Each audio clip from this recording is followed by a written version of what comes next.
রমজান মাসে আল্লাহ তাআলা দুটি সময় রেখেছেন এমন, এই দুটি সময়ে যেই বান্দা আল্লাহর কাছে দোয়ার জন্য হাত তুলে, আল্লাহ বান্দার হাতকে কখনো খালি হাতে ফিরিয়ে দেয় না। সুবহানাল্লাহ বলেন সবাই। বলেন তো রমজান মাসে কয় সময়ে দোয়া সবচেয়ে বেশি কবুল হয়? দুই সময়ে। বলেন সবাই, কয় সময়? দুই সময়ে বান্দার দোয়া আল্লাহর কাছে করার সাথে সাথেই কবুল হয়ে যায়। আল্লাহ তাআলা বলছেন, ওয়াইদা সাআলাকা ইবাদি আন্নী ফাইন্নী করিব। ও আমার বান্দা, তুই আমার কাছে চা, আমি তোর কাছেই আছি। তুই চাইতে দেরি হবে, আমি আল্লাহ দিতে মোটেও দেরি হবে না। সুবহানাল্লাহ পড়ার সময় এক নাম্বার সময় হচ্ছে রমজান মাসে আপনি যখন সাহরি খেতে উঠবেন, আপনি শুধুমাত্র সাহরি খাওয়ার জন্য উঠবেন না। সাহরির এই ব্লেসিং টাইমে উঠে আপনি 2 রাকাত তাহাজ্জুদের নামাজ আদায় করবেন। নামাজ যখন শেষ হয়ে যাবে, ইস্তিগফার পাঠ করবেন, এরপরে দুরূদ শরীফ পাঠ করবেন। এবার দুটি হাত আল্লাহর কাছে তুলবেন, আল্লাহর কাছে যা যা চাই, যা যা আপনার দরকার, যত অভাব আছে, যত কষ্ট আছে, যত অনটন আছে আপনার লাইফে, আপনি আল্লাহকে বলেন, আল্লাহ আমার এইটা চাই, আমার ওইটা চাই, ওইটা দরকার, এইটা লাগবে।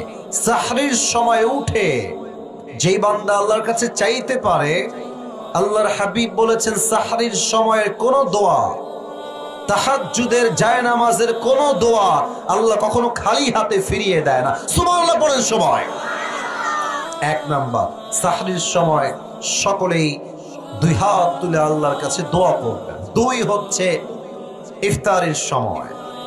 এটা বড় বরকতের সময়, এটা বড় অসাধারণ সময়। আমরা ইফতারের সময় বসে বসে অনেকে টাইম দেখে সময় নষ্ট করি, অনেকে ফেসবুকে টাইম লস্ট করি, অনেকে ইউটিউবে টাইম ওয়েস্ট করি। এটা বড় বরকতপূর্ণ সময়। ইফতার যখন সামনে থাকে, পেঁয়াজি, আলুর চপ, ডিমের চপ, খেজুর, শরবত, জুস যা আছে সব বান্দার সামনে হাজির থাকে। বান্দা চাইলে খাইতে পারে, বাট বান্দা হাত দিয়ে খায় না, চুপচাপ বসে থাকে। আল্লাহ তখন বলেন, ফেরেশতা, আমার বান্দার সামনে এত খাবার রাখা আছে, আমার বান্দা খায় না কেন? আমার বান্দা জুস খায় না কেন? আমার বান্দা পেঁয়াজি খায় না কেন? ও তো চাইলে খাইতে পারে। ফেরেশতা বলে, আল্লাহ তোমার সকল বান্দারা তোমার জন্য রোজা রেখেছে, ওরা টাইম না আসে পর্যন্ত একটা লোকমা জিনিস তার মুখে দিবে না। তখন আল্লাহর রহমতের দরিয়া জোশ খেলে ওঠে। আল্লাহ বলে, আমার বান্দা কি চায়? শোনো ফেরেশতা, আমার বান্দা এখন যা চাইবে আমি আল্লাহ তার প্রত্যেকটা চাওয়াই কবুল করে নিই। না এত আস্তে সুবহানাল্লাহ পড়লে তো হবে না, বলেন সবাই জোরে সোরে সুবহানাল্লাহ। ইফতারের সময় বান্দার মনটা অনেক নরম থাকে, বান্দা ক্ষুধার্ত থাকে, বান্দা পিপাসিত থাকে, বান্দা আল্লাহকে ভয় করে চুপচাপ বসে থাকে।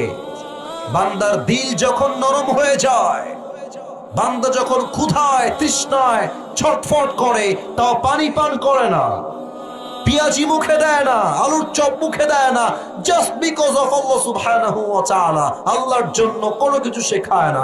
আল্লাহ বলছে, বান্দা ইফতারি নিয়ে আমার কাছে হাত তোল, যা চাবি আমি আল্লাহ তোকে তাই দান করে দিব। সুবহানাল্লাহ। অতএব রমজান মাস সামনে আসছে, আমরা এই দুটি সময়ে যেন দোয়া মিস না করি। সবাই বলেন আওয়াজ করে, ইনশাআল্লাহ। আল্লাহ আমাদের সকলের দোয়াকে তুমি কবুল করে নিও। পড়েন সবাই আমিন।